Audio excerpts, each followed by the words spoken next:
La vocation de la soirée, c'est de partir en connaissant mieux, en te connaissant mieux. Et alors, on va plonger dans l'océan Adrien. D'ailleurs, la première question, c'était, parce qu'on s'est vu pour préparer la soirée, c'est sur ton nom, comment on le prononce et comment t'aimes qu'on le prononce. Alors c'est vrai, déjà merci.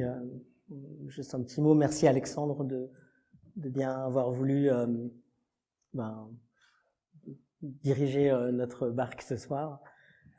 Moi j'ai pas dit mon mot, mais je dirais aussi curiosité au fait, parce que au fait c'est aussi une expérience assez nouvelle pour moi peut-être de devoir sortir de ma zone de confort et puis de faire confiance, lâcher prise, faire confiance à Alexandre pour cette soirée et peut-être moi-même me mettre dans une position, peut-être une posture plus de vulnérabilité et de vous faire confiance aussi. En fait, c'est vrai qu'il y a plusieurs versions de mon prénom. Il y a des gens qui m'appellent Adriane, il y a des gens qui m'appellent Adrien. J'aime pas Adrien parce que c'est pas mon nom, c'est avec un A. Mes proches m'appellent Adrien. Alors, si tu me poses la question, je préfère Adrien avec un A. Voilà. Alors, toi et moi, on s'est connus alors que je m'apprêtais à faire mon coming out et j'ai téléphoné à Thomas Romer. J'ai dit, où on peut trouver du soutien pour sauter à l'eau? Et il m'a conseillé vers toi et j'étais étonné de trouver une spiritualité qui soit unie à la question de notre identité et notre identité propre et intime. Et je pense que ce qui manque dans l'Église, c'est ce lien. Et justement, derrière cette solidité Adrien, oui, j'ai rien compris. On a décidé de séparer, ou plutôt d'unir la soirée en 4. Le premier chapitre, c'est l'enfance, c'est ta conversion, et si tu devais regarder avec bienveillance le petit bonhomme que tu étais, tu dirais c'est qui? Je pense que j'étais un enfant très seul. Je pense qu'il y avait beaucoup de solitude dans mon enfance. Je suis né en Suisse. Il y a maintenant 47 ans. D'un papa suisse-allemand, d'une mère vietnamienne. Et mes parents se sont divorcés quand j'avais 3 ans. Et c'est mon père qui a eu la garde. J'ai été élevé par mon père avec ma sœur. Et à mes 9 ans, on est parti vivre au Portugal, au sud du Portugal, où j'ai vécu pendant 5 ans. Une vie totalement différente, parce que à ce moment, mon père a fait ce choix de retourner à la nature, et c'était un peu le 68 art qui voulait retrouver un lien avec peut-être retrouver il était dans une phase de remise en question existentielle, et on est parti retaper une vieille ferme dans la campagne, et je me suis retrouvé avec mon père et ma sœur à 9 ans dans un hameau isolé au sud du Portugal, sans eau, sans électricité, sans téléphone, sans toilette. On a reconstruit une vie de rien. Et j'avais à ce moment des liens qui étaient forts avec mon père et avec ma sœur. Et à ce moment, il n'y avait pas encore de dimension religieuse dans notre famille. C'est que à ce moment, lorsqu'on était au Portugal, que mon père a rencontré Rebecca, qui est devenue ma deuxième maman, qui était une journaliste américaine qui vivait à Lisbonne et qui avait entendu parler de ce hippie suisse-allemand qui vivait dans la brousse avec ses 2 enfants au sud du Portugal, et elle a voulu le rencontrer pour faire un article ou un reportage sur lui. Et elle est tombée amoureuse de lui, elle a tout quitté, elle s'est mariée, elle a hérité d'une ferme avec 2 enfants et des chevaux, et elle est venue vivre avec nous au Portugal dans la campagne. Et on a vécu encore quelques années là-bas, et c'est Rebecca qui donc ma deuxième maman, qui elle, son père, donc mon grand-père, était et toujours un pasteur missionnaire américain, d'un milieu évangélique américain. Donc c'est elle qui a apporté cette dimension de la foi dans la famille. Mais à ce moment, on fréquentait pas une église. Moi, c'était quelque chose qui... là, on parle d'une période allant de mes 9 à mes 14 ans, où la dimension de la spiritualité n'était pas présente dans ma vie. Et encore à ce moment, toute la question de mon identité affective et sexuelle était totalement... était pas présente non plus. J'avais, je pense, dans le fond déjà des désirs plutôt pour les garçons que pour les filles. Mais comme c'était pas du tout des choses que l'on thématisait dans la famille, ça restait totalement dans un jardin secret. Et c'est vraiment, on va dire, au moment, à mes 14 ans, on est revenu vivre en Suisse. Et à ce moment, mes parents ont décidé de fréquenter une église évangélique à Genève. Et c'est à ce moment que moi j'ai commencé aussi à fréquenter cette église. Je débarquais à Genève à 14 ans et que je me suis engagé de manière très active dans une église évangélique ici, à Genève. Pourquoi un jeune garçon adhère à la foi de la nouvelle copine à papa?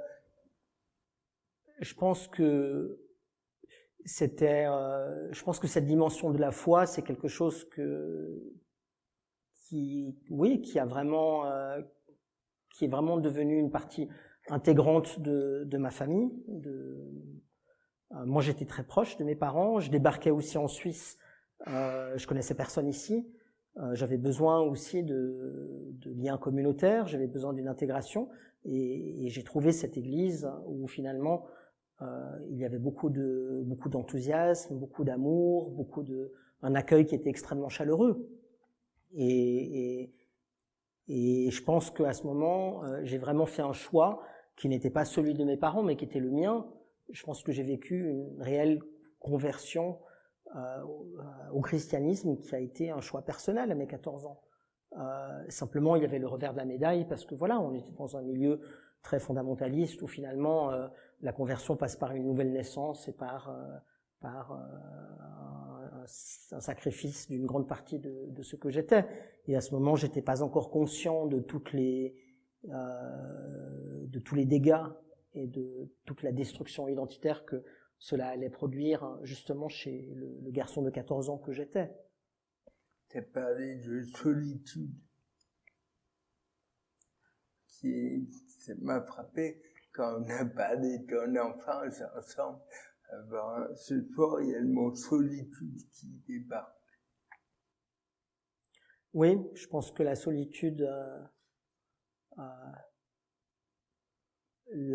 a été ma pire ennemie et peut-être mon meilleur ami aujourd'hui. Je pense qu'on a un long parcours avec la solitude. On pourra en parler plus quand on parlera de l'après. Et puis, mais pas dans l'enfance. Dans l'enfance, je pense que comme j'avais très peu d'échanges ou pas du tout d'échanges d'un point de vue émotionnel avec mes parents et où aussi toute la question de l'identité était totalement sous le tapis. J'ai grandi avec un jardin secret et après ce jardin secret, quand j'ai commencé à m'engager de manière plus active dans l'église et où on va dire voilà, mon homosexualité a été vue comme un mal à guérir. Il y a un fossé qui s'est créé petit à petit entre qui j'étais réellement intérieurement et le monde extérieur. Donc cette solitude, elle m'a accompagné pendant toutes ces années. La pression sociale, ça s'est amélioré aujourd'hui ou pas? Je pense que ça dépend des milieux dans lesquels tu grandis. C'est clair que par exemple sur les questions qui nous concernent, des questions LGBTIQ+, bien sûr qu'il y a plus d'ouverture et qu'il y a un dialogue et un accès à la parole, au dialogue qu'il n'y avait pas autrefois quand moi j'étais adolescent. Mais maintenant, selon les milieux dans lesquels on évolue, je pense que le tabou et le silence restent toujours d'actualité. Et je pense que des enfants qui naissent aujourd'hui, par rapport à ces questions, peuvent encore grandir dans une très grande solitude. Ouais. Comment dire, c'était pas l'enfant Adrien qui était seul, mais c'était cette pression qui obligeait à cacher des trucs. Oui, et aussi parce que comme mon identité n'était pas vue comme quelque chose de profondément bon et qui faisait partie de moi, mais comme une déviance sexuelle qu'il fallait guérir et qui était venue de l'extérieur, parce que nous c'est comme ça qu'on le voyait dans ce milieu évangélique, on le voyait voilà, on avait tout de suite identifié lors de mon adolescence que mes désirs homosexuels venaient en partie de l'enfance difficile que j'avais eue suite au divorce de mes parents et des relations compliquées que je pouvais avoir au niveau familial, et était aussi venu par le biais d'abus sexuels dont j'avais pu être victime quand j'étais adolescent. Donc tout de suite on avait identifié que l'homosexualité était venue par ces différents canaux. Comment on fait pour pas tomber dans la haine de soi? Je pense qu'on tombe dans la haine de soi, parce que c'est extrêmement destructeur, parce que finalement, tu apprends petit à petit à détester une partie de toi. Parce qu'on t'apprend qu'une partie de toi, on te fait croire qu'elle ne t'appartient pas, mais que c'est une force extérieure, et dans ce contexte-là, on me disait que c'était clairement une force démoniaque qui finalement avait pris un contrôle sur moi et que Dieu pouvait m'en guérir. Donc petit à petit, tu grandis dans un rejet de toi et dans une honte par rapport à ton désir, et à même la notion de plaisir n'existe plus réellement. Et je pense que ce jardin secret et cette solitude, elle devient de plus en plus grande. Et finalement, c'est aussi cette solitude et ce jardin secret qui, à ce moment, moi, m'a permis de survivre. Il y avait quoi dans ce jardin secret comme ressource pour pas être flingué par le regard des autres? Je ne sais pas si j'avais beaucoup de ressources à ce moment. Je pense que j'ai appris à survivre. Je pense que oui, j'ai toujours eu l'envie de me battre, d'avancer. J'ai jamais été prêt de renoncer à la vie. Il y a toujours une voie qui m'a tiré vers l'avant. Mais par contre, je pense que il y a des périodes où j'étais complètement perdu, émotionnellement et spirituellement. Et à cette période de mon adolescence et de ma vie de jeune adulte, j'avais pas du tout de soutien ou de personnes extérieures qui pouvaient vraiment m'accompagner dans ce chemin. On en reparlera après, mais c'est aussi pour ça que ça me tient tant à cœur aujourd'hui de faire ce que je fais. Donc, il y avait qui acceptait le petit enfant que tu étais tel que tu étais? Je pense que la plupart des gens ne le connaissaient pas. Et je pense que les fois où ce petit enfant s'était livré aux autres, à cette époque, il a été blessé. Ça a pu être...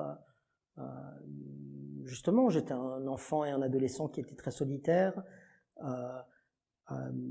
Les situations, par exemple, aussi d'abus dont j'ai pu être victime à ce moment, c'est aussi parce que j'étais un enfant très solitaire. Donc un homme plus âgé je donnais facilement ma confiance parce que j'avais besoin d'écoute, j'avais besoin j'avais besoin d'amour.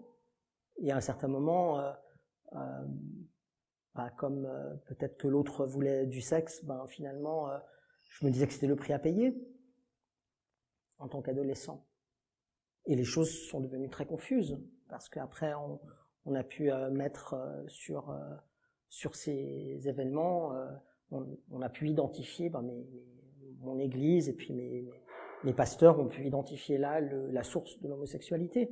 Donc finalement, on a programmé une manière de penser par rapport à qui j'étais et à de laquelle ça m'a pris des années pour m'en sortir et pour revenir à une certaine virginité dans l'image, l'idée de qui je suis, de mon identité.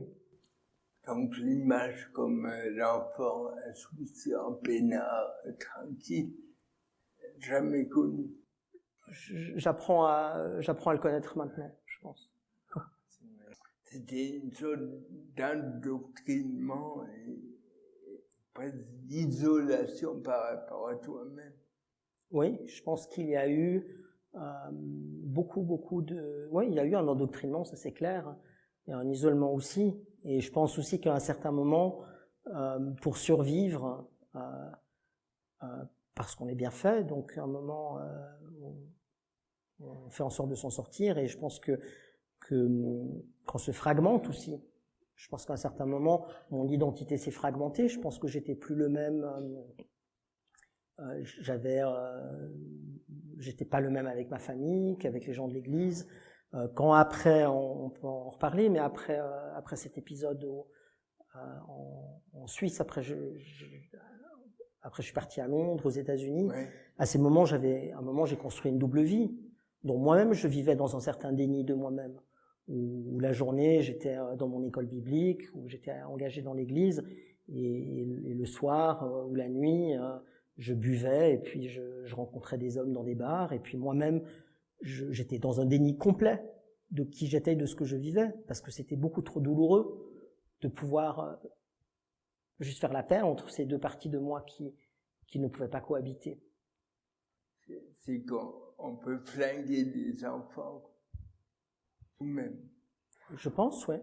Et je pense que ce qui est le plus délicat, c'est que souvent,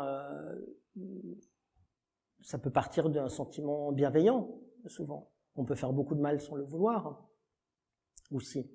Je pense que moi-même, en étant soi-même endoctriné, on peut en venir à faire souffrir d'autres personnes et puis à perpétrer finalement ces abus spirituels. Et je pense que si moi-même je m'en étais pas sorti de cette manière, je pense que j'aurais pu facilement aussi devenir un responsable d'église à un certain moment qui inculque ces mêmes entre guillemets vérités à d'autres. Et aujourd'hui, tu apprends à devenir cet enfant que... Oui, je pense que j'apprends. En réalité, je pense que j'apprends aujourd'hui. Bon, tu vois, je pense que c'est important de comprendre aussi la suite de mon parcours pour pouvoir comprendre où j'en suis aujourd'hui. Donc, si ça te va, Alexandre, je vais revenir à cette période de l'adolescence ici en Suisse. Comme ça, après, on peut comprendre comment j'ai pu avancer vers la suite de mon parcours. Donc, je reviens en Suisse avec mon père, ma deuxième maman, à mes 14 ans. Je commence à fréquenter cette église évangélique dans laquelle je m'investis énormément dans le groupe de jeunes. J'ai une foi qui est réelle et qui est vivante, qui est opérante en moi. Et en même temps, je grandis petit à petit avec cette dualité qui est de plus en plus intenable entre mon identité, ma sexualité, et en même temps cet engagement pour l'église. Et après, je fais le collège ici à Genève. À 19 ans, je pars vivre en Angleterre. Je pars vivre à Londres. Je pars suivre une école de chant et théâtre dans une université chrétienne.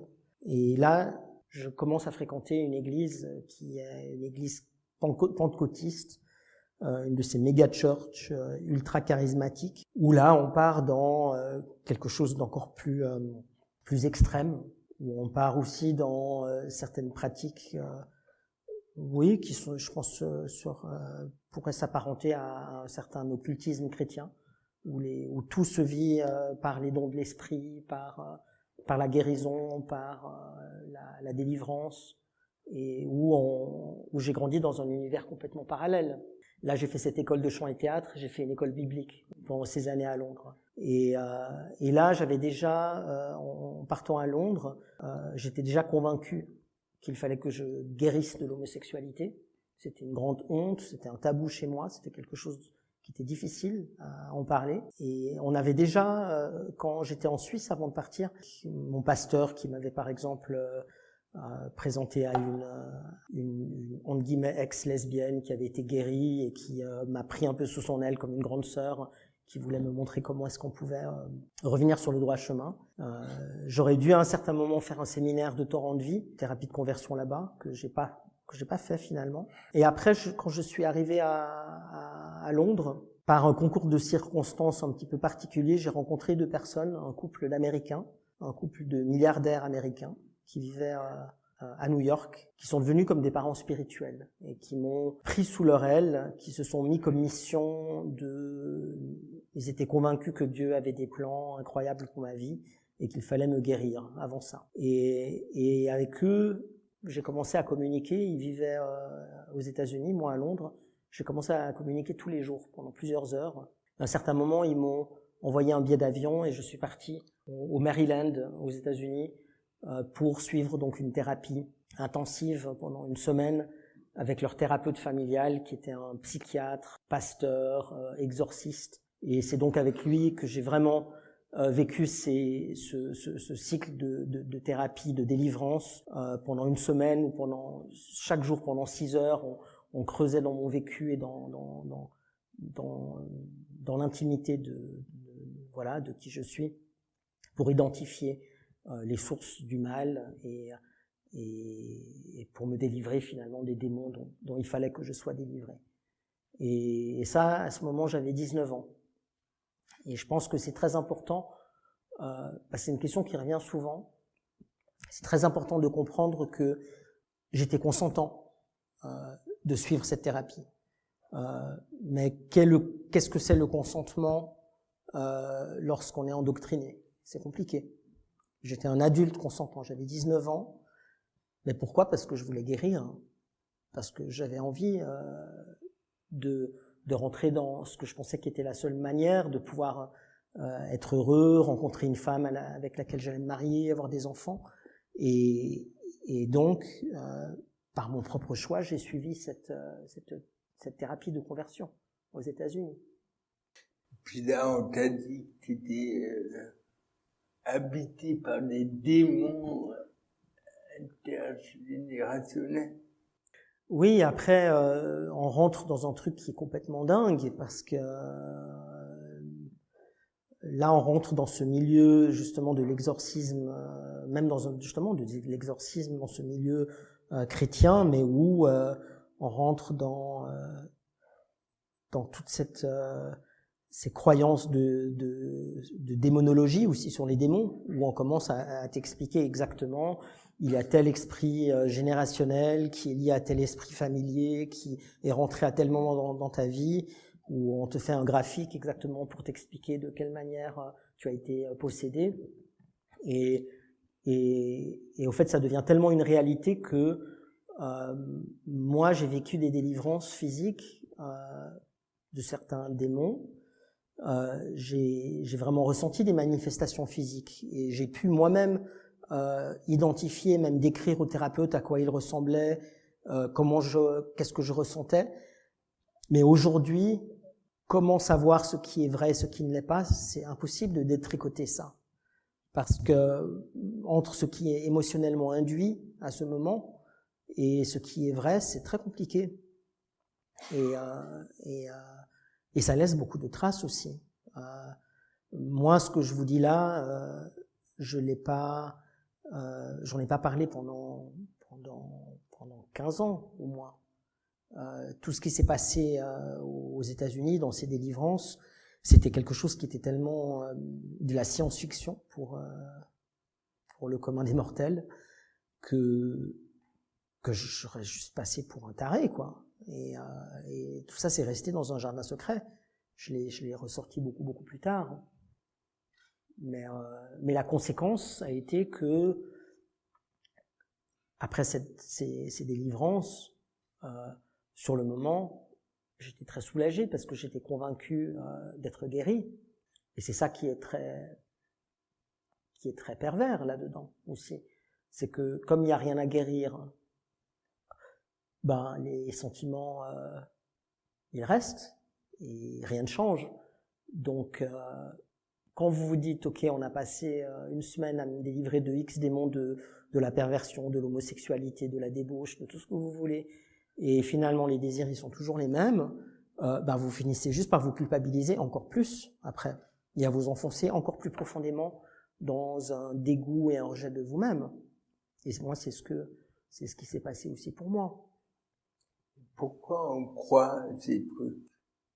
Pourquoi est-ce qu'on les croit pas? Comment se construisent nos croyances? Sur quoi sont basées nos croyances? Comment est-ce qu'on définit ce qui est une vérité, ce qui ne l'est pas? Comment tout le travail qu'on doit faire pour arriver à un point de déconstruction, de se dire il n'y a peut-être pas d'absolu. Tu as dit qu'il y avait le Léviathan en toi. Oui, ça c'est un des démons qu'on avait identifié. C'était un lézard. Voilà, on avait identifié un lézard qui était un démon lié à la perversion que j'avais pu dessiner. J'ai même fait des dessins de ces démons. Et il y avait ce monstre mythologique et biblique aussi, qui s'appelle le Léviathan, qui avait apparemment pris demeure en moi. Tous les soirs, tu rédigeais un journal? J'ai un journal qui retrace toute cette période de ma vie, ouais, et dans les détails. Et je pense que c'est quelque chose. J'en écrirai certainement un livre un jour. J'en ferai quelque chose un jour. Et là aussi, il y avait une dualité, une partie qui y croyait et une partie. J'y croyais à 100%. J'ai pas douté un seul instant sur le moment. Et c'est ça qu'il faut comprendre par rapport à l'influence et à l'endoctrinement. C'est le principe même, selon certaines églises, le fait d'avoir la foi, c'est justement le fait de croire sans voir. Donc ça veut dire de croire sans comprendre. Ça veut dire de mettre à mort l'intelligence et puis la liberté de douter, de penser, de remettre en question. Donc le problème, c'est qu'à ce moment, vous êtes avec un responsable religieux qui vous dit c'est comme ça. Et moi, j'ai appris que cette personne représentait la voix de Dieu. Donc à aucun moment, je vais remettre ça en question. Et c'est que plus de 10 ans plus tard que j'ai commencé même à me dire et si tout ça n'était pas vrai? On flingue l'estime de soi, l'esprit critique, la perception de l'autre. Tout est... Tu parles souvent de déconstruction. Tout est sous influence. Oui. Je pense. Tu en veux à ces types? Non, je pense pas. Là, tu parles de ses parents spirituels. Ouais. Écoute, lui, il est décédé. Avant ça, il a été finalement condamné pour corruption et blanchiment d'argent. Ils ont perdu toute leur fortune. Et puis, elle s'est retrouvée seule. C'était assez étrange aussi. Ils avaient plein d'enfants adoptifs qui tous avaient un prénom qui commençait par A. Donc ils étaient convaincus que Dieu avait mis sur leur chemin des personnes qui commençaient par A et qui étaient leurs enfants adoptifs. Donc j'en faisais aussi partie. À un moment, j'ai pris mes distances et quand on peut en parler après, mais quand au moment où j'ai vraiment coupé tous mes liens avec l'Église, j'ai complètement coupé complètement les contacts avec eux aussi. Et ça m'a pris beaucoup d'années pour pouvoir me sentir aussi libéré de cette relation. Et je me suis vraiment libéré de ma relation avec elle il y a 5 ans, quand j'étais à l'hôpital après mon accident vasculaire et où je lui ai écrit pour lui dire le mal qu'elle m'avait fait. Elle m'a écrit sur Facebook et je lui ai écrit là tout le combat, tout ce que je menais comme combat aujourd'hui et le mal que finalement son accompagnement m'avait apporté. Et là, elle m'a bloqué de partout. Et encore voilà. Une fois, c'était une personne bienveillante, entre guillemets. Oui. Je pense vraiment qu'elle n'était pas malveillante vis-à-vis de moi. Donc on peut être flingué par des gens bienveillants. Faut se méfier. Oui, et c'est beaucoup plus dangereux parce qu'une personne malveillante, tu le vois tout de suite d'habitude, donc c'est beaucoup plus facile à identifier, je pense. Donc justement, la sexualité est associée à un péché. Les personnes bienveillantes, faut s'en méfier. Comment on en sort de Moi, j'appelle pas, je veux surtout pas passer un message de se méfier des gens, c'est pas ça le but. Parce que moi, je peux aussi faire du mal à certaines personnes sans le vouloir. Mais maintenant, peut-être être entouré de bonnes personnes, ça aide. Peut-être faire ce qu'on fait là à l'antenne, ça aide. Peut-être pouvoir offrir un cadre dans lequel, comme ce soir, on peut discuter, on peut déconstruire, on peut se mettre à nu, on peut réfléchir pour soi par rapport à notre vécu. Peut-être que c'est justement ce genre de choses qui aident. Et en tout cas, c'est ce que moi, je peux essayer de contribuer aujourd'hui. Et c'était quoi la boussole intérieure quand tu traversais ça? Sincèrement, je sais pas comment j'ai survécu. Je sais pas si j'avais une boussole intérieure. Peut-être que la fameuse boussole intérieure, peut-être que c'était Dieu, peut-être. Avant, tu as parlé d'une voix qui disait qu'il fallait continuer. Oui. Et maintenant, comment se dépêtrer de tous les gens bienveillants qui essayent de te guérir et de te sauver? C'est vrai, j'ai toujours eu une voix qui m'a poussé à continuer à avancer dans ces périodes-là et par la suite aussi par les périodes où j'ai traversé la maladie et d'autres choses. J'ai toujours ce fil rouge et j'ai toujours été, en réalité, je suis très reconnaissant, je me considère pas du tout une victime, je pense avoir été équipé pour traverser les épreuves, parce que pas tout le monde, c'est pas le cas de tout le monde, et on n'est pas tous pareils face à l'adversité. Et c'est peut-être ceux qui aujourd'hui me donnent encore plus une responsabilité de pouvoir s'accompagner les uns les autres et pouvoir soutenir d'autres personnes. C'est quoi être équipé? C'est un mot à la mode, mais c'est peut-être la résilience, c'est peut-être la capacité de transformer l'épreuve en opportunité, c'est peut-être la capacité d'être l'alchimiste de sa propre vie, de prendre, comme disait Baudelaire, prendre la boue qu'on nous donne et en faire de l'or. Et ça, c'est pas tout le monde n'a toujours cette capacité-là. Et aujourd'hui, avec beaucoup de choses que j'ai traversées, je me sens très reconnaissant justement, c'est maintenant que je retrouve une certaine insouciance, une certaine naïveté. Je retrouve des choses de l'enfance aujourd'hui que je pensais plus jamais, que je n'ai jamais vécu avant. Et ça, c'est un cadeau pour moi. Et tu associes le coming out avec la rupture avec l'Église? Oui. Ce qui s'est passé, c'est que, donc, pour reprendre le fil de l'histoire, j'ai 19 ans, je vis cette thérapie de conversion aux États-Unis. À ce moment, j'habite à Londres. Je fais encore une année à Londres où je suis une école biblique dans cette église pentecôtiste. Et ensuite, je pars aux États-Unis. Je pars à Philadelphie 2 ans, puis à Los Angeles 1 année, où je suis des études de communication et de cinéma. Mais dans une université chrétienne extrêmement stricte où on n'a pas le droit de fumer, on n'a pas le droit de boire. Enfin, moi-même, j'étais convaincu de devoir retrouver des règles beaucoup plus strictes que j'avais pas eues dans mon enfance. Donc, je me suis un peu imposé tout ça. Et au fait, petit à petit, je suis entré dans un système où j'étais de plus en plus malheureux, j'étais de plus en plus isolé. La dernière année, je me suis retrouvé à Los Angeles. Je travaillais et j'étudiais dans le milieu du cinéma. J'avais une vie en apparence qui était magnifique.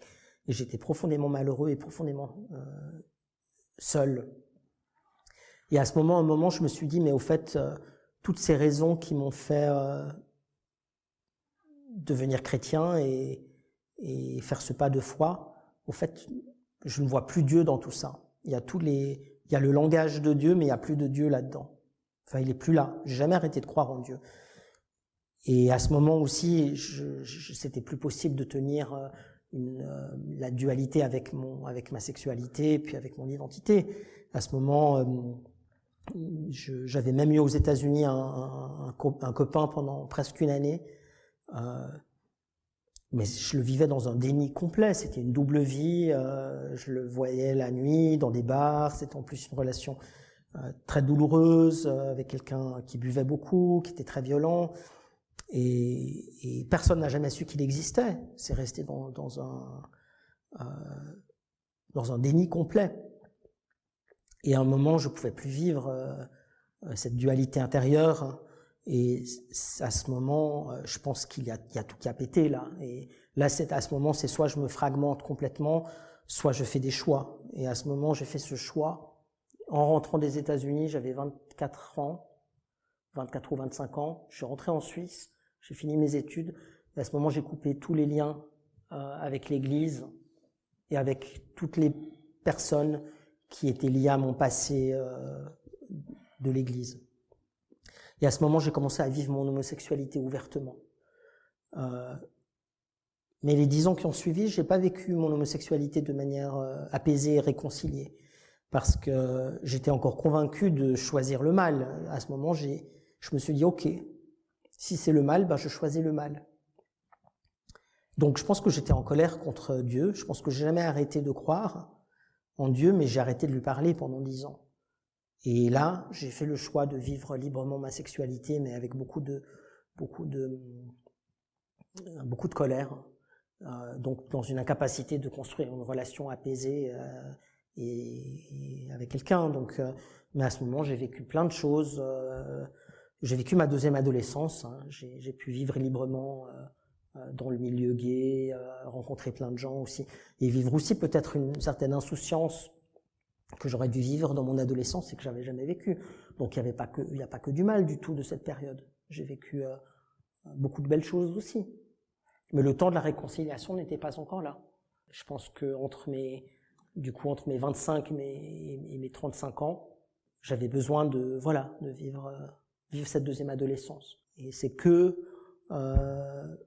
vers mes 35 ans, suite à une première période où j'ai commencé à avoir des graves soucis de santé, je pense que je suis revenu peut-être à une réflexion plus fondamentale sur l'existence, sur ma foi, et où tout à coup a commencé à germer en moi la possibilité d'une réconciliation entre mon identité et ma foi. Tout à coup, c'est la première fois dans tout ce chemin d'endoctrinement et de déprogrammation où tout à coup je me suis dit, mais si, c'est l'Église qui m'avait enseigné tout ça, mais si c'était pas Dieu. À aucun moment avant ça je m'étais posé cette question. Et à ce moment-là, dans les années qui ont suivi, ça a commencé à résonner en moi. Et à un moment, c'était il y a, je pense que c'était en 2011, j'ai su que Dialoguer avait un groupe, C+H, le groupe chrétien et homosexuel. Et c'est donc Jean-Paul Guisan qui s'occupait de cette association. Et j'ai pris contact avec lui. Et j'ai entendu parler d'un théologien, Paxier. Et jusqu'à là, je voulais absolument mais plus rien entendre parler de la foi ou de l'Église. Et à ce moment, je lui ai écrit. Et je lui ai dit, est-ce qu'on peut se voir, on peut parler. Et je pense que ça a semé une première graine de réflexion en moi. La déprogrammation a commencé. Oui. Je pense que la déprogrammation a commencé avant parce que c'est ça qui m'a permis déjà d'arriver à ce moment. L'Église, le divorce, enfin la séparation, l'Église n'est pas tout Dieu. Le désendoctrinement, ça commence par l'expérience que Dieu n'est pas l'Église. Oui, complètement. Je pense que jusqu'à ce moment, j'avais aucune différenciation en réalité entre Dieu et l'Église. Parce que j'avais pas appris une foi où Dieu était quelque chose de personnel et qui est propre à notre ressenti, à notre interprétation aussi. C'est pas là-dedans que j'ai grandi. Le coming out, c'était une libération. Où il y avait encore des réserves. Ah non, ça a été une libération dans une très grande souffrance, parce que justement ce coming out à ce moment-là, je l'ai fait dans la colère. Hein. Le coming out par rapport à l'homosexualité. Oui. Ce qui a été un soulagement, c'était la réconciliation 15 ans plus tard. Pourquoi le coming out, ça n'a pas été apaisant? Parce que justement, je ne m'aimais pas. J'étais convaincu de choisir le mal. À ce moment, à aucun moment, je me suis dit moi-même, mais au fait, peut-être que c'est OK d'être gay. À aucun moment. J'étais programmé pour penser autrement. Et coming out, rejet de l'Église, c'est ensemble. Ça a dû passer par là. Oui. J'ai dû passer par le rejet de l'Église à ce moment. Et je pense que c'est de 15 ans qui était un travail extrêmement solitaire, parce que à ce moment, j'ai vécu beaucoup d'expériences. Professionnellement, ça marchait bien. Hein. J'ai toujours réussi à garder le cap et à construire une carrière, ça allait bien. Et j'avais tous mes nouveaux amis dans ce milieu gay, et c'était un grand soulagement pour moi. Mais à ce moment, toute la déconstruction et la déprogrammation, c'est un travail qui a été complètement solitaire pour moi.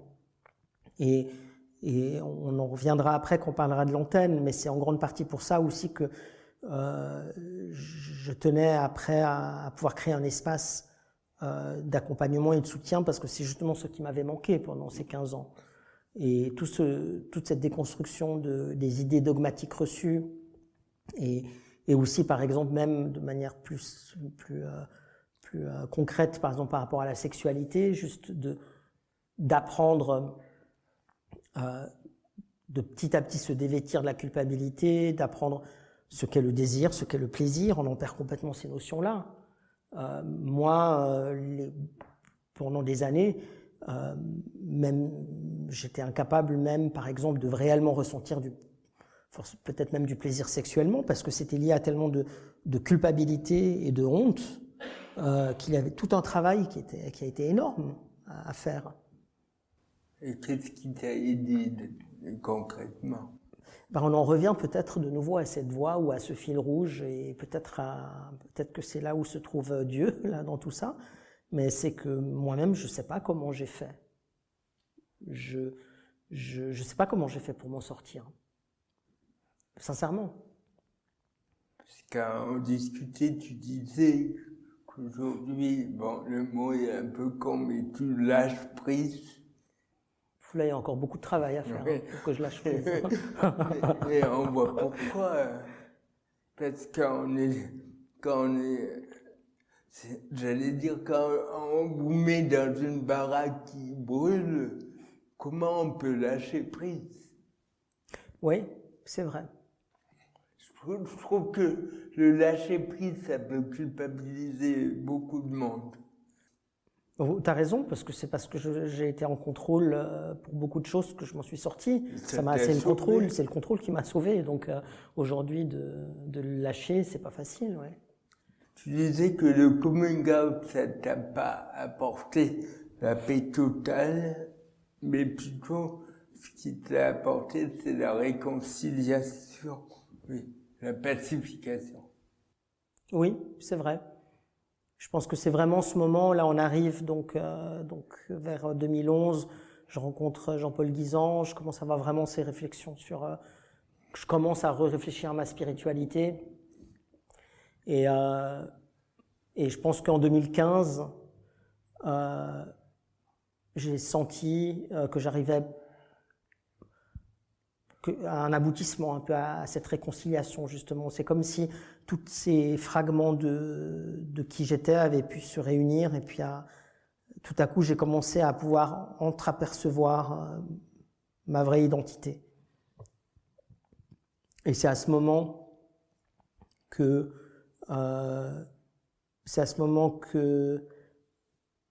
j'ai approché l'Église protestante pour proposer de monter un groupe de parole qui est devenu l'Antenne. Là, on parle, le premier groupe de parole de l'Antenne, c'était en janvier 2016. À l'été 2015, je savais qu'il y avait un souhait de voir de nouveaux ministères émerger à l'Église et j'ai proposé de créer ce groupe. Je pense parce que, bien sûr qu'il y a une partie aussi thérapeutique où finalement ça donne sens. Je pense que c'est ça la résilience aussi, c'est créer une opportunité de nos difficultés, c'est que tout ce que j'ai vécu, que ça serve à quelque chose maintenant. Et puis aussi parce que justement, je venais de traverser ces 15 ans de solitude au niveau spirituel en tout cas. Et à un moment, je me suis dit, mais cet espace de dialogue et de discussion pour des personnes LGBTIQ+, qui souvent ont énormément souffert, qui souvent n'arrivent pas à trouver d'ancrage ou de réconciliation avec leurs églises ou avec leur foi, il faut un espace pour ça. Et c'est tout simplement de cette volonté qu'est née l'antenne à ce moment. Pourquoi tu t'es engagé? Écoute, de nouveau, au fait, j'en sais rien. Je sais vraiment pas grand-chose de pourquoi j'ai fait ce que j'ai fait. Il y a toujours eu ce fil rouge, j'ai jamais douté. Et pendant ces 8 ans là de construction de l'antenne, j'ai jamais douté. Mais moi-même, j'ai jamais eu la prétention ni de revenir dans une église, ni de représenter l'église protestante, ni de rentrer dans le ministère, ni de créer une association, ni d'être d'une manière ou d'une autre, d'être un soutien ou pouvoir être un guide pour d'autres.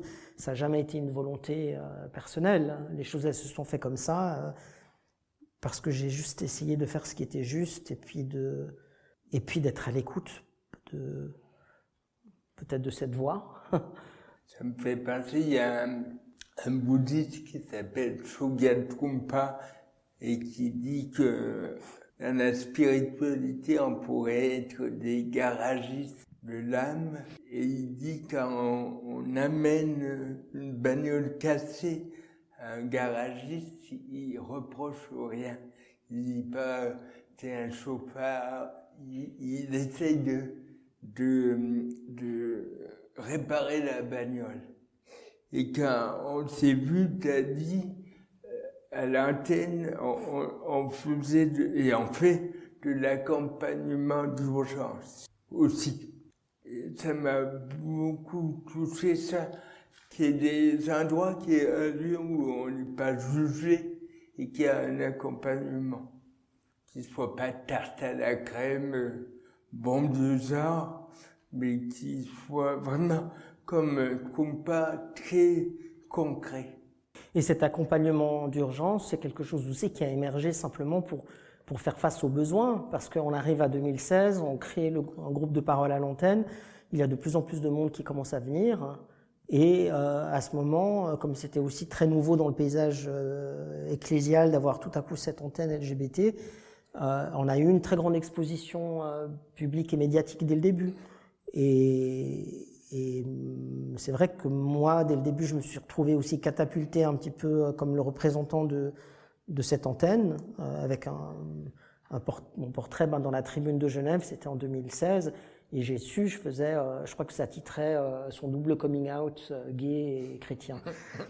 Et je me suis endormi en sachant qu'il y avait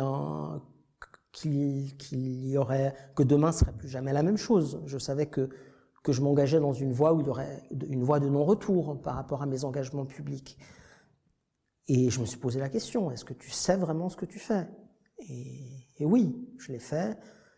Mais après, on a commencé à recevoir beaucoup d'appels de personnes en détresse, de personnes, on réalise qu'il y avait personne pour accompagner toutes ces personnes, soit croyantes, soit issues de milieux religieux, et puis qui étaient dans une très grande souffrance par rapport à leur orientation sexuelle ou leur identité de genre. Et c'est vrai qu'à ce moment, j'ai dû aussi apprendre à accompagner des gens. Et sur le moment, je n'étais pas outillé. Et voilà, je me suis formé. Et puis finalement, toute une équipe s'est créée au fil des dernières années.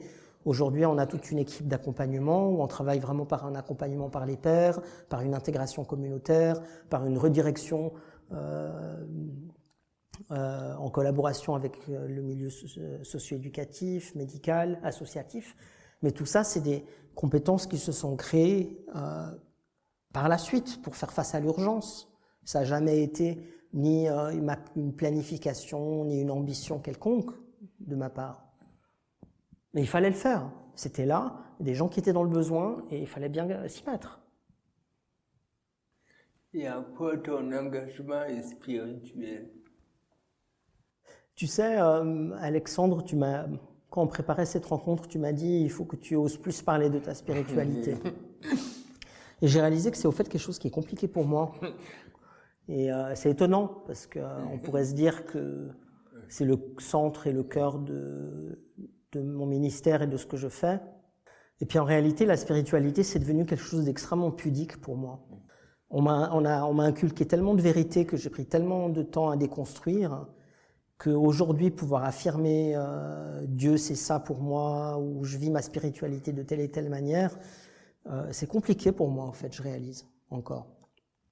Je pense que j'ai encore du travail à faire, au fait, pour pouvoir retrouver une spiritualité qui est plus libre, qui est plus, donc que je peux plus facilement verbaliser. Je vois, je te disais aussi, Alexandre, j'ai récemment, par exemple, reconstruit un petit hôtel chez moi avec différents symboles, certains chrétiens, certains non, mais je me suis créé un hôtel avec, avec certains objets auxquels j'ai peut-être donné une dimension sacrée. Et c'est un hôtel devant lequel je me retrouve pour méditer ou pour prier. Et ça, c'est quelque chose que j'ai pas pu refaire pendant beaucoup d'années, parce qu'il a fallu que je déconstruise complètement le rituel, par exemple, la dimension de sacré aussi. Il a fallu que je désacralise complètement les rites pour pouvoir, enfin maintenant, après tant d'années, arriver peut-être à plus de, je reprends ce terme de virginité, mais dans l'essence de ma spiritualité, qui me permettent de décider, voilà, je vais me faire mon petit hôtel, je vais mettre une croix, je vais mettre une pierre, je vais mettre une carte de tarot si je veux aller, ce que je veux, mais je crée mes rites qui m'appartiennent à moi. Donc je peux recréer une dimension sacrée parce que j'ai pu déconstruire tout ce que j'ai déconstruit avant. Et c'est que maintenant que je peux commencer à rentrer dans cette dimension-là. Et à peut-être à revivre une spiritualité qui est un peu plus, qui est plus liturgique. Je pense que pendant beaucoup d'années, j'ai dû vivre une spiritualité dans le silence. Par exemple, j'ai appris pendant des années, je voulais plus prier ou plus parler à Dieu, parce qu'on a tellement formaté ce que ça veut dire la prière ou comment on doit s'adresser à Dieu, que j'avais plus de mots, parce que tous ces mots étaient biaisés au fait, tous ces mots. Donc il fallait, donc ma relation avec cet être divin ou supérieur pendant des années est passée dans le silence. Mais dans le silence, ça ne veut pas dire absent d'émotion ou d'échange. Mais voilà. Et ça, je pense que en fait, je mets des mots moi-même sur quelque chose qui est compliqué pour moi parce que je le verbalise peu. Mais je pense que c'est que maintenant que je peux rentrer dans une phase où j'arrive à revivre ma spiritualité de manière peut-être plus construite, peut-être. Tu avais dit, Dieu c'est le tout autre qui donne l'assurance de n'être pas seul. Et ce qui m'a frappé, c'est qu'il y a un moment, paradoxalement, dans ta vie où tu ne t'es pas senti seul. C'est en 2019, avant l'opération. Ouais. Alors là, on arrive peut-être au dernier grand chapitre de ma vie, qui est en 2019. En 2019, le 8 mars 2019, je débarque à l'hôpital en choc hémorragique, avec une rupture artérielle, plus de 2,5 litres de sang qui se sont déversés dans mes artères, dans mes organes internes, et je survis miraculeusement à cette opération, qui dure plus de 7 heures. Et à ce moment, on me pose un diagnostic d'une maladie génétique rare qui touche mon tissu artériel. Et voilà, là, je commence tout un nouveau combat de vie, qui est celui de la maladie, où on retrouve la question de la solitude, parce que la maladie, c'est quelque chose de très solitaire. Ceux et celles qui l'ont vécu savent que la maladie, on la porte dans son corps, et c'est pas celui qui nous aime à côté de nous qui la porte, c'est nous-mêmes. Donc ce chemin, ce travail sur soi, il doit continuer. Et là, voilà, là je passe une année entre l'hôpital et la maison, de nombreuses opérations compliquées, difficiles. J'apprends aussi à vivre avec une maladie génétique qui rend ma santé fragile pour le temps qu'il me reste sur Terre, parce que je sais que je suis sujet aussi à des ruptures artérielles imprédictibles, qui peut arriver d'un moment à l'autre. Donc là, j'apprends aussi totalement une autre dimension, qui est celle d'apprendre à vivre avec cette conscience de la mortalité, de la finitude qui doit être intégrée à chaque instant de ma vie. Et peut-être là, j'apprends aussi beaucoup d'autres choses, de nouvelles choses sur la spiritualité, sur mon rapport au divin à ce moment-là. Je pense que, pour revenir à ce que tu as dit avant, Alexandre, oui, il y a eu ce moment juste avant mon opération, la première. J'étais sur la table d'opération, j'allais demander au médecin mais quelles sont mes chances de survivre, et au fait je ne lui ai pas posé la question parce que je me suis dit mais c'est stupide parce qu'au fait tu sais qu'il n'a pas la réponse.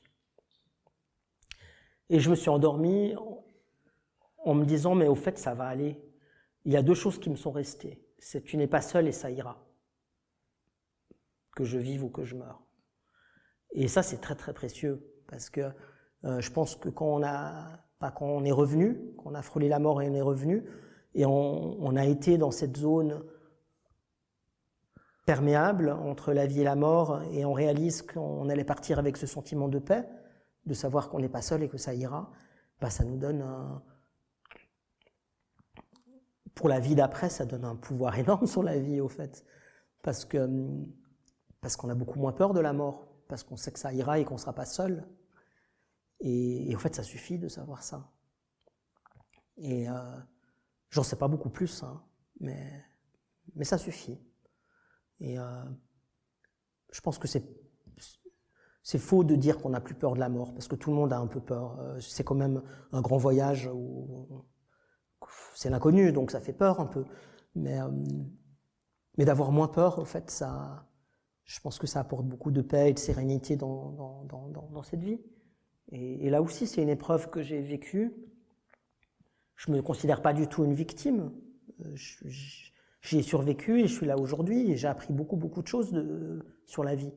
Le drame, c'est si j'étais mort lors de mon accident, parce que je n'aurais pas pu apprendre tout ce que j'ai appris pendant ces 5 dernières années. Et aujourd'hui, je suis plus vivant que jamais, au fait. Oui, je pense que c'est peut-être maintenant que je reviens un peu plus en enfance. Je pense qu'il y a quand même aussi une chose juste qui est importante à mentionner sur cette période. Presque un acharnement de la vie, non? Écoute, moi je ne le vois pas comme un acharnement de la vie. En fait, ce qui s'est passé, c'est que je sors de mon année d'hospitalisation. J'ai ma dernière grosse opération, qui était une opération importante parce que pendant 7 mois, j'ai dû vivre avec une stomie, donc avec une poche, avec une déviation intestinale. Je ne savais pas du tout si j'allais pouvoir récupérer mon côlon. Finalement, on a pu remettre mon intestin en place. À ce moment, je pèse 47 kilos, je sors de l'hôpital. Qu'est-ce qui se passe? 1 mois après, j'ai mon petit frère de 25 ans qui se suicide, le jour de Noël. Donc là, on est au 25 décembre 2019. Mais étonnamment, je ne l'ai pas du tout vu comme un acharnement. Je pense que j'étais tellement déjà dans un esprit de survie et que je me suis simplement laissé porter, au fait. C'est vrai que c'était un peu l'ironie du sort. Je passe mon année à me battre et c'est moi qui aurais dû partir. Et finalement, c'est mon petit frère qui était en apparence heureux, qui était en bonne santé, qui est parti à ma place. Mais étonnamment, je n'ai jamais développé d'amertume ou de colère face à Dieu ou face à la vie ou par rapport à ces événements, en tout cas. Tu as écrit une lettre à ton frère après son départ, et ce qui m'a frappé, c'est que tu lui dis ton amour, c'est magnifique, et tu lui as dit Il a pris de toi un sens de la rigueur, si tu veux, dire jusqu'au dernier moment comment ton frère a géré son départ. Pour moi, c'est vraiment, on est au cœur de ta quête existentielle du lâcher prise. Parce que son frère a voulu maîtriser jusqu'à la dernière minute. Oui, c'est vrai. C'est vrai, il avait tout planifié, tout programmé. C'était réfléchi. Il n'a pas fait 10 000 alertes avant, pas du tout.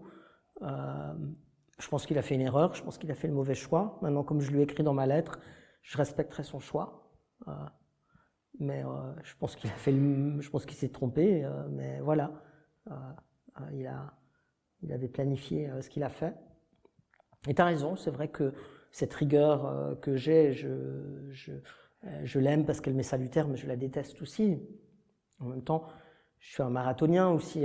C'est vrai, je cours des marathons, donc cet esprit de compétition, de course, de rigueur mentale, de planifier son marathon, de savoir que je me concentre sur le kilomètre qui vient, même s'il y en a encore 41 à venir. C'est une manière, c'est un mindset, c'est une manière de penser qui nous permet de survivre. Et c'est vrai que ça, moi, je l'ai beaucoup mis en place. Mais aujourd'hui, peut-être que j'arrive à... j'aimerais bien rentrer en enfance maintenant, justement, et pouvoir peut-être laisser un peu de côté cette rigueur. Tu as dit que tu voulais apprendre à lâcher le contrôle. Mm-hmm. Et je pense que c'est le bon moment. J'ai l'impression ce que je vis aujourd'hui après ces 5 ans depuis cet accident, c'est que là j'ai vraiment retrouvé dans ma vie une certaine insouciance, une capacité à me projeter dans la vie que je pensais pas que j'allais retrouver au fait. Et ça au fait c'est super quoi. J'ai envie de me projeter dans l'avenir, j'ai envie de pouvoir simplement vivre des bons moments sans réfléchir, sans penser et sans être constamment en train de me battre. Et aujourd'hui, les choses vont bien. Les choses vont bien dans ma vie. Elles vont bien à l'antenne. Elles vont bien dans ma vie privée. Ma santé va bien pour l'instant. Donc, je pourrais rien vouloir de plus aujourd'hui. C'est super, c'est 8 heures à la conclusion totale. J'aimerais rien. Ce qui me frappe, c'est vraiment ce parcours de l'endoctrinement à la libération. Et aujourd'hui, je sais, je parle personnellement, que tu libères pleinement du poids, du fardeau qui reste dans notre société quand on est stigmatisé. Et c'est quoi le meilleur cadeau qu'on pourrait te faire? C'est dur comme question, je n'ai pas l'habitude de penser dans ce sens. Je peux vous dire quel est le cadeau que moi j'aimerais vous faire. Hein. Justement. C'est pas très honnête ce que je vais faire parce que je vais pas répondre à ta question, mais je vais dire le cadeau que je voulais vous faire parce que je réfléchissais à cette rencontre et puis je disais à Alexandre, mais au fait ça me sort de ma zone de confort et au fait c'est assez intimidant pour moi parce que je dois me mettre à nu à l'antenne devant mon public, j'ai l'habitude de contrôler, et puis je parlais avec une amie hier soir et elle m'a dit mais au fait vois-le comme un cadeau que tu leur fais, donne simplement une partie de toi. Et puis voilà, c'est ce que je m'étais dit, j'ai rien préparé pour ce soir. Je m'étais simplement dit que mon cadeau, ça serait simplement d'essayer d'être moi et de pas prétendre quoi que ce soit. Et voilà, et puis peut-être le message à faire passer, c'est que là on a passé beaucoup de temps à parler de moi, mais ça c'est une histoire parmi d'autres. Et peut-être que j'étais équipé avec la voix pour pouvoir apporter cette histoire, mais elle a rien de plus exceptionnel que la vôtre à chacun et à chacune d'entre vous, et tous ces combats, ces souffrances, ces rédemptions, ces espoirs, on les a tous et toutes dans notre vie, et Et ce chemin d'espérance, ce chemin conduit par cette voix qu'on entend, des fois un peu, des fois pas, cette voix qu'on entend dans le silence, ce fil rouge qui est là, qui des fois est plus clair, des fois est plus flou, je pense que c'est notre vie à tous et à toutes. Et puis peut-être que ce que j'aimerais donner, c'est peut-être justement un message d'espoir, et cet espoir qu'on peut y arriver, et puis que quoi qu'il advienne, on n'est pas seul et ça ira, au fait. Ça va aller. Merci beaucoup.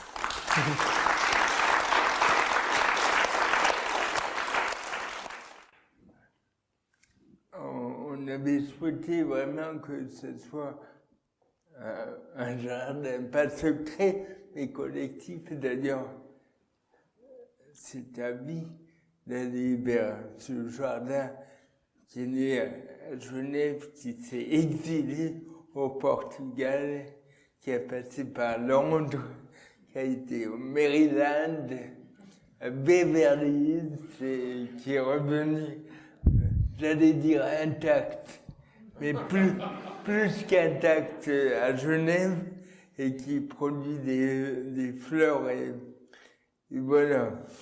Je suis pas bon dans les métaphores, mais en gros c'est ça. Et vraiment, on est là et c'est vraiment le cœur de l'antenne, c'est échanger, grandir, enfin même pas grandir, il n'y a pas d'injonction, il y a juste, enfin il n'y a rien, juste être là, point. Oui, d'ailleurs en préparant, t'as dit, c'est pas rendre justice à Dieu que de mettre des mots sur lui. C'est vrai. C'est vrai parce que tu m'as demandé qui est Dieu pour toi. Oui. Et au fait, j'ai pas du tout aimé la question. Oui. Je ne l'ai pas posé. C'est qui Dieu pour toi? Non, je rigole. Donc, si vous voulez partager... Oui. Ah oui, pardon, oui. Excusez-moi, merci. En tout cas, je voulais déjà te remercier infiniment pour ce témoignage qui était très vivant et qui a résonné, je pense, dans beaucoup de personnes ici. Il y a quelque chose qui m'a beaucoup amusé, c'est qu'en fait, ils avaient quand même un don de prophétie, tes fameux milliardaires américains, puisque quand elle t'a prédit que tu ferais de grandes choses, elle avait raison. Et comme quoi, et je voulais juste, il y a une chose que vous avez notée, et juste mettre un petit peu le truc clair, c'est l'histoire de la bienveillance des gens qui nous veulent du bien, entre guillemets. Vouloir du bien, c'est l'amour. Hein. Mais si je veux le bien de quelqu'un, je veux son bien. Je veux pas le bien que moi, je veux. Hein, donc la bienveillance, il ne faut pas confondre la bienveillance et la gentillesse. Ou voilà, on est bien gentil avec toi parce que quand même. Et en fait, c'est pas du tout de la bienveillance, c'est de l'emprise, quoi. Adrien, c'est vrai que tu nous as encore fait un cadeau tout à l'heure. Peut-être si ça peut être un peu un cadeau, te dire que j'ai vraiment vécu un si beau moment d'authenticité et d'intégrité. Et je t'en remercie beaucoup. Moi, en tant que pasteur, j'ai beaucoup réfléchi sur le sens de la vocation. Et j'ai aimé cette intégrité de dire, je sais pas. Mais je suis pas seul et ça ira. Et je me dis, je sais pas comment je décrirais. Est-ce que je peux appeler ça une vocation? J'en sais rien, je sais pas, justement. Mais ça m'apporte beaucoup aussi et je te remercie. Merci Bertrand.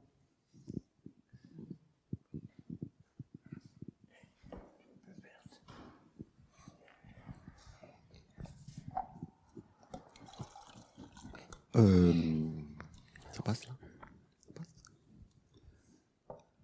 J'ai beaucoup aimé le passage où, au lieu d'en faire des ennemis, t'en as fait un adversaire. Tu sais, comme les sportifs, quand ils sont à tel point dans la compétitivité. Je prends par exemple, tu prends Nadal et Federer. À un moment donné, ils se voyaient plus comme rival, si tu veux, mais comme partenaire. Et j'ai beaucoup aimé le fait que tu as peut-être réussi à te construire parce qu'il y avait ces gens qui t'ont imposé ce qu'ils t'ont imposé. Tu vois ce que je veux dire? Et par exemple, ici, à un moment donné, et Federer et Nadal, ils se considéraient qu'ils ont progressé simplement parce que l'autre, il était là à vouloir pousser un peu plus loin, plus loin. Et ça, j'ai beaucoup aimé ça chez toi. Et tu n'en as pas fait un ennemi, tu n'en as pas fait quelque chose de purement négatif. Oui, c'est vrai. C'est vrai. Après, je pense que justement, on en revient à cette question que je me pose des fois de pourquoi, quand je disais, mais j'ai été équipé pour pouvoir traverser des épreuves,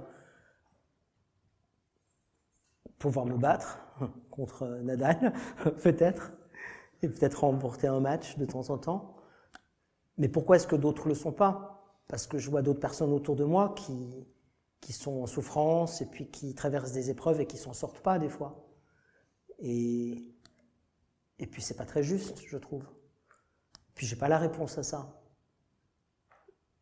De la même manière que j'ai pas la réponse à pourquoi l'injustice, pourquoi la maladie, pourquoi est-ce que l'injustice n'est pas répartie de manière équitable sur Terre, mais peut-être ce qui nous est donné, puis là on en revient au cœur de notre message chrétien, puis notre message de l'Évangile, c'est peut-être, en fait on n'en sait rien, mais ce qu'on nous a donné, c'est la capacité de nous accompagner les uns et les autres dans cette souffrance.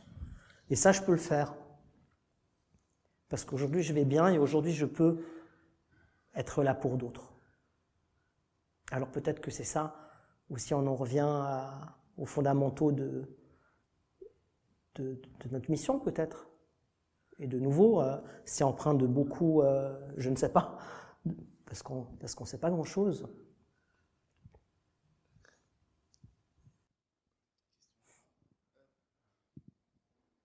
Je voulais juste te remercier pour tes mots, parce que je trouve que ça fait du bien justement de faire corps et de faire le lien entre nous et les autres. Et je trouve que tu l'as fait avec beaucoup de soin. Et merci pour ça. Et je voulais aussi te remercier parce que, pour ton rappel du fait qu'on n'est pas seul. Et je trouve que c'est quelque chose qui m'a fait aussi beaucoup de bien. Enfin, moi, j'ai fait partie d'une famille qui était évangélique. J'ai grandi dans ce contexte et je suis parti de l'église évangélique quand j'avais 20 ans. Et je sais que pour moi, ce qui a été le plus dur, c'est de ne plus faire partie d'une communauté. Et du coup, je pense que le fait d'avoir... En fait, j'ai un peu switché. J'avais l'impression que j'avais ni ma place dans la communauté chrétienne, ni vraiment ma place dans la communauté queer. Et en fait, de trouver des personnes qui sont concernées, qui ont aussi fait le choix quelque part de creuser leur spiritualité, quelle qu'elle soit, en assumant le fait qu'elle soit queer. C'est quelque chose qui me fait beaucoup de bien et qui me touche. Alors merci d'être là et merci de le partager. Voilà. Merci. Merci. Je voudrais savoir, Adrien, par rapport à toute ton histoire ecclésiale, appartenance, on parlait de la communauté, le fait que l'Église protestante te confère comme ça un ministère qui est nouveau, il y a une vraie confiance aussi dans cette foi, comme Bertrand disait, que finalement tu sais pas trop, mais tu suis, tu fais. Qu'est-ce que ça représente pour toi, cette reconnaissance institutionnelle?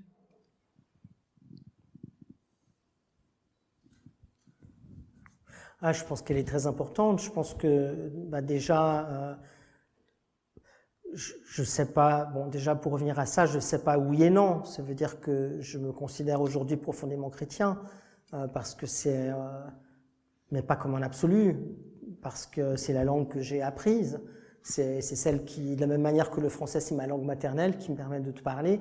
Le christianisme, c'est la religion et c'est la foi qui me permet de pouvoir vivre ma spiritualité et la partager avec d'autres. Donc elle est importante. Après, je pense que pour moi, le fait de me tourner vers l'Église protestante de Genève pour monter l'antenne, une chose qui a été essentielle, c'est que je retrouve une souplesse au niveau de sa doctrine qui n'était pour moi pas discriminante, pas discriminante des personnes LGBTQ+, c'est des causes que je voulais défendre. Donc pour moi, c'était très important, déjà, de savoir que je pouvais me retrouver dans la doctrine de cette Église avant de pouvoir proposer un projet. À ce moment, c'était aussi beaucoup de personnes m'ont dit « Mais pourquoi tu retournes dans la gueule du loup finalement? Pourquoi tu vas pas créer autre chose ailleurs? Pourquoi revenir dans une institution Église ?» Et je pense que pour moi, à ce moment, c'était important de savoir qu'une partie du combat, il doit aussi se faire depuis l'intérieur de l'institution. Parce que l'Église ou l'institution, que ça soit l'une ou l'autre, elle est importante pour des gens, pour certaines personnes. Et puis c'est là que des personnes aussi souffrent parce qu'ils ne sont pas compris ou parce qu'ils vivent ce que moi j'ai pu vivre. Donc c'était important de pouvoir le faire au sein de l'institution. Après, je suis très reconnaissant de l'Église protestante de m'avoir fait confiance, de nous avoir ouvert ses portes. Et je dis nous parce que là, cette soirée, elle est axée sur moi et sur mon parcours, mais l'antenne, c'est pas moi, l'antenne, c'est toute une équipe qui se bat depuis 8 ans. C'est toute une équipe dont plusieurs personnes sont ici ce soir, qui sont là et qui ont créé une voix collective, qui ont permis à cette antenne d'être ce qu'elle est aujourd'hui. Et moi, j'ai peut-être pu rassembler au début, mais sans cette équipe, ça n'aurait pas été possible et j'aurais arrêté depuis longtemps. Donc ça, je pense que c'est aussi important. Après, je pense que l'Église, je pense qu'on a aussi dû faire nos preuves. Je pense qu'au fil des années, on s'est battu, puis on a montré qu'on était digne de confiance et qu'on pouvait... on a forcé des portes aussi. Ça n'a pas été forcément simple. C'est pas comme si on est arrivé et on nous a déroulé un tapis rouge. Je pense que beaucoup auraient abandonné bien avant nous. Parce qu'on sait bien qu'on a aussi passé par des crises institutionnelles, donc ça n'a pas été facile. Mais aujourd'hui, je pense qu'il y a un vrai pacte de confiance. Je pense qu'il y a une alliance qui s'est créée. Je pense qu'il y a une... D'ailleurs, aujourd'hui, on est ancré au sein de l'Église protestante, donc c'est nous. C'est l'Église, elle se constitue aussi avec ce qu'elle devient et puis les ministères qu'il a créés. Donc je pense que aujourd'hui, ce que l'antenne est aujourd'hui est une partie intégrante de l'Église d'aujourd'hui et de l'Église de demain. Donc aujourd'hui, on fait l'Église. Bonsoir Adrien, je suis là. Bonsoir Alexandre, merci, c'est la première fois que je viens à l'antenne, merci, c'était un débat très intéressant. Enfin, oui. Et puis tu as parlé de justice à un certain moment.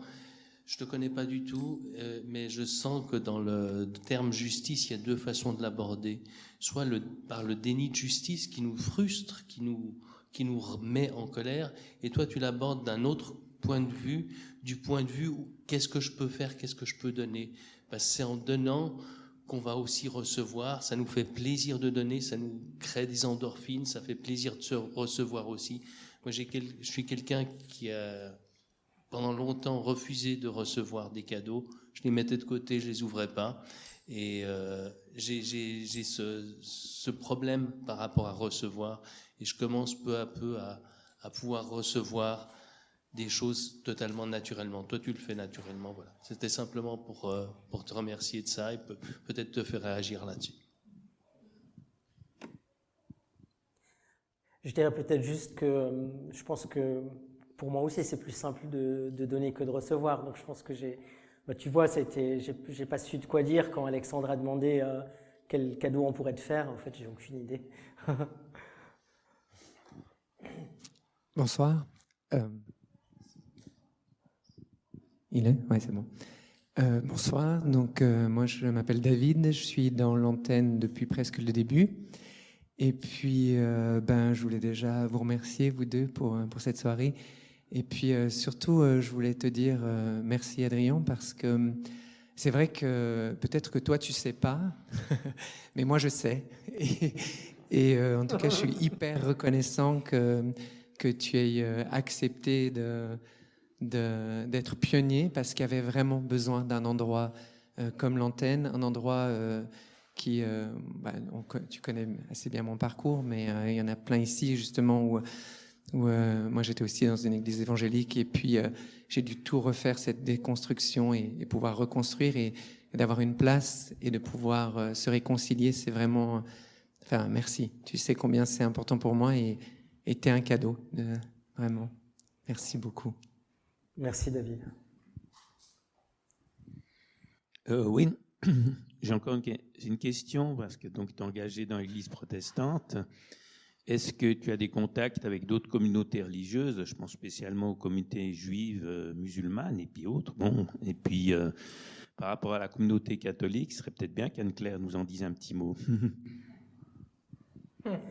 Alors, je laisserai après la parole à Anne-Claire, hein, mais oui, je pense que l'antenne, pour celles et ceux qui connaissent un peu moins l'antenne, on a une mission, on est ancré au sein de l'Église protestante de Genève, mais on est aussi une association soutenue par les institutions publiques, donc par la ville de Genève, qui a une mission de lutter contre l'homophobie et la transphobie dans les milieux religieux et de travailler aussi dans un dialogue œcuménique et interreligieux pour pouvoir soutenir des initiatives inclusives au sein d'autres communautés religieuses qui désirent faire un pas dans l'inclusivité puis faire une place à ces questions LGBTIQ+. Et c'est vrai que d'un côté, on a un partenariat et une amitié depuis quelques années avec la pastorale des familles de l'Église catholique romaine de Genève, en la personne d'Anne-Claire Yvolet qui est présente ce soir, qui est en tant que partenaire, qui fait partie de notre comité en tant que partenaire, et avec qui on travaille main dans la main pour que peut-être notre ancrage institutionnel et cette solidité puisse aussi apporter aussi un petit peu peut-être quelque chose à l'Église catholique, puis aussi parce qu'on est une communauté très diversifiée où il y a beaucoup de personnes catholiques qui fréquentent l'antenne. L'antenne n'est pas seulement ouverte à des personnes protestantes, loin de là. On a des personnes catholiques, protestantes, beaucoup d'anciens évangéliques, des personnes qui se disent agnostiques ou athées, ça va aussi. Je pense qu'on est ouvert à tout le monde qui cherche un espace de réflexion et de dialogue. Et puis pour la question par rapport aux autres communautés religieuses, on a des contacts avec des communautés musulmanes, par exemple, mais je pense qu'au niveau des autres religions, il y a encore du travail à faire. Je pense qu'on a encore... j'aimerais beaucoup qu'on puisse travailler plus en direction de communautés d'autres religions. C'est quelque chose qu'on fait déjà aussi, un peu, peut-être pas autant que j'aimerais, mais on le fait déjà aussi grâce à nos liens de partenariat puis d'amitié avec la plateforme interreligieuse de Genève, avec qui on organise quand même des événements régulièrement. Merci. Non, Adrien, je voulais te dire merci du fond du cœur de ce moment que tu nous as fait partager il y a tellement d'authenticité, tellement de douceur dans ta manière d'avoir parlé de toi. Ça m'a beaucoup touchée.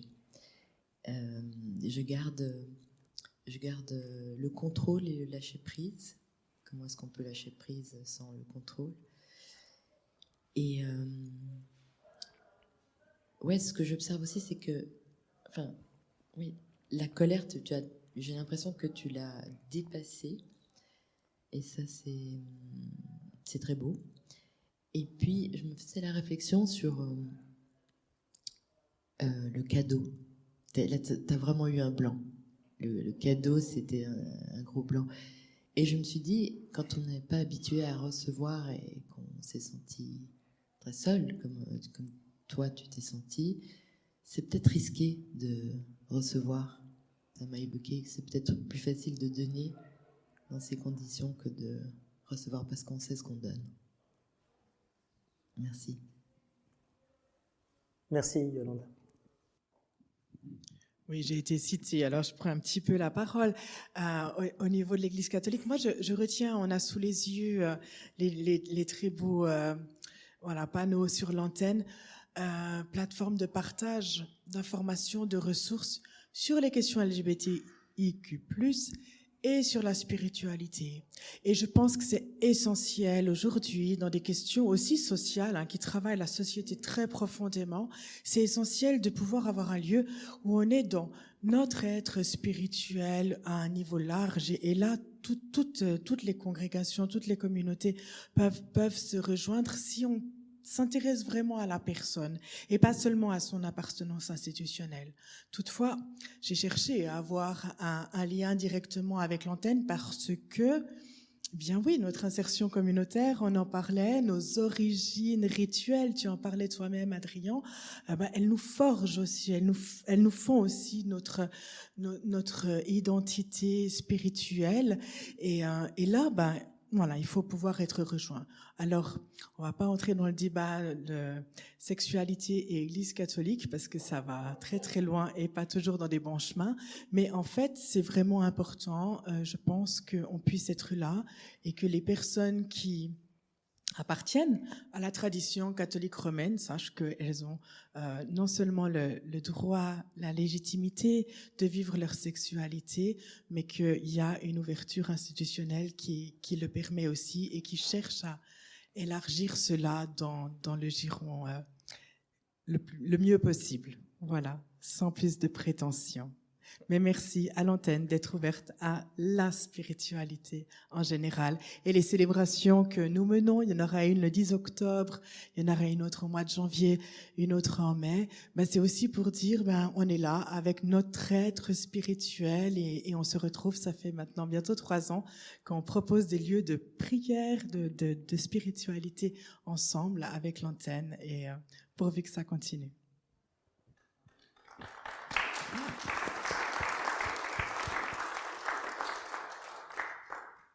Merci. Merci à Adrien. Je sais plus. Adrien. Monsieur Chiffel. Non pas pour conclure, mais pour ouvrir, c'est vrai que je trouve qu'il y a peu, enfin, je ne veux pas généraliser ni polémiser, mais il y a peu d'endroits dans l'Église où on peut arriver comme on est. C'est-à-dire, il me semble qu'il y a des grandes théories, mais je suis très jugeant, pardon, mais il me semble que l'antenne est en grande partie grâce à Adrien. C'est un lieu où c'est concret. Pour moi, c'était très beau ce que vous avez dit, Bertrand, sur la vocation. Ça m'a très touché. Parce qu'on a l'image peut-être d'Épinal que la vocation, c'est quelque chose d'éthéré, de linéaire, alors que Adrien, c'est vraiment une vocation au jour le jour. Et dans la vocation, il n'y a rien de programmé. Il n'y a pas une destination, il n'y a pas un point A, un point B, mais il y a une écoute. Et quand j'ai eu des soucis, j'ai appelé différentes personnes de l'Église et souvent on me disait « Oui, j'ai de la place dans 3 semaines ». Adrien, il m'a dit « Viens demain ». Et je pense que la vocation, c'est cet ajustement à la vocation de l'autre, justement.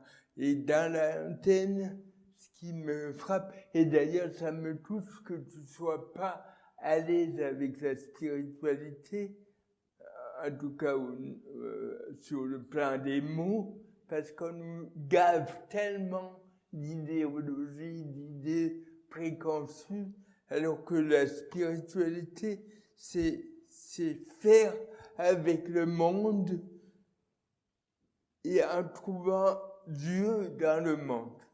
Donc, par nature, il n'y a pas de préconception. Et Adrien, pour moi,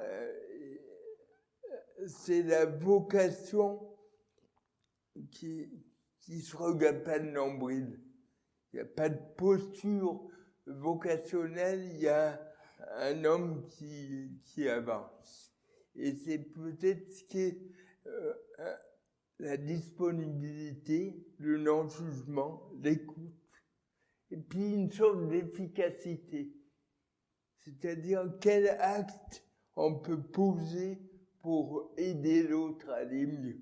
Et pour moi, il y a une grande méprise, une méprise et peut-être un mépris à croire que la foi, c'est purement l'acceptation. Mais accepter, d'ailleurs, on parle encore trop des gens LGBTIQ+, comme ces gens-là.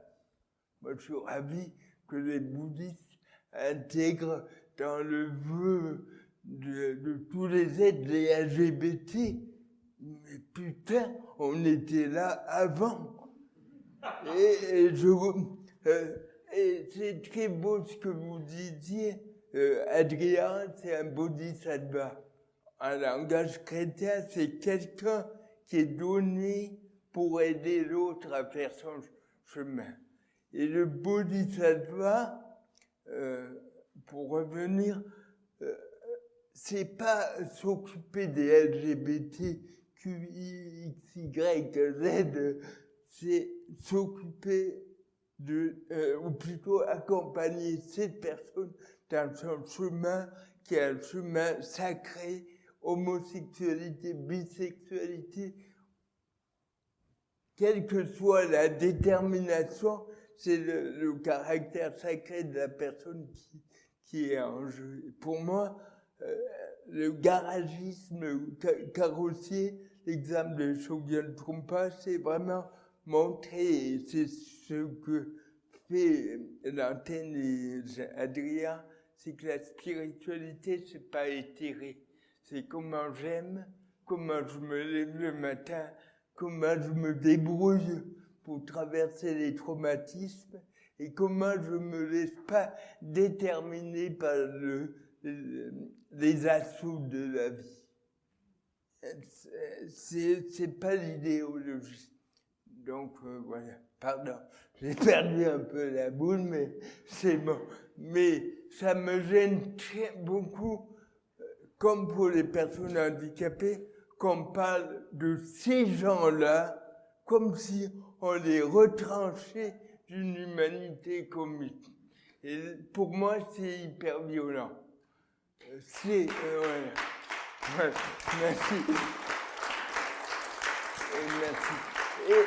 Et justement, l'antenne est là pour intégrer, c'est déjà con comme mot, ça veut dire qu'on est séparés, mais pour révéler l'unité de chaque être humain. Et Adrien, j'allais dire Augustin, c'est mon fils, mais c'est tard, mais Adrien, c'est vraiment réunir. Et dès qu'on fout une étiquette, on sépare. Que ce soit catholique ou pire protestant, c'est une étiquette. Et le chemin de Adrien, c'est montrer que au-delà de toute étiquette, il y a une liberté et un amour. Et je vais dire plus que quelques mots si j'ai le droit, Alexandre. Parce qu'en fait, je pense que j'ai quand même lâché un peu prise ce soir. Donc ça. Et puis vous remercier, te remercier à Alexandre, te remercier vraiment déjà pour ton amitié, pour ta confiance, pour le chemin parcouru ensemble, pour cette rencontre. Pour celles et ceux qui ne le savent pas, il y a une année, on a eu une rencontre ensemble et Alexandre était l'invité. Et on a passé un moment très fort. Et donc moi j'avais son rôle et il avait le mien. Et à la fin de la rencontre, il m'a dit on fait une séquelle, on fait une deuxième rencontre, mais là on échange nos rôles et c'est moi qui te fais parler. Et en fait j'ai accepté ce défi.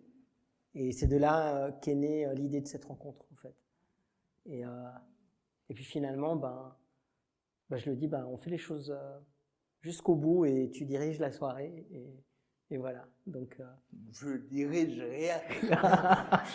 Je suis plutôt anarchiste, mais mais en tout cas, je te remercie du fond du cœur pour ton amitié et pour ces moments. Et je vous remercie toutes et tous pour votre bienveillance, simplement pour être là, pour votre confiance aussi.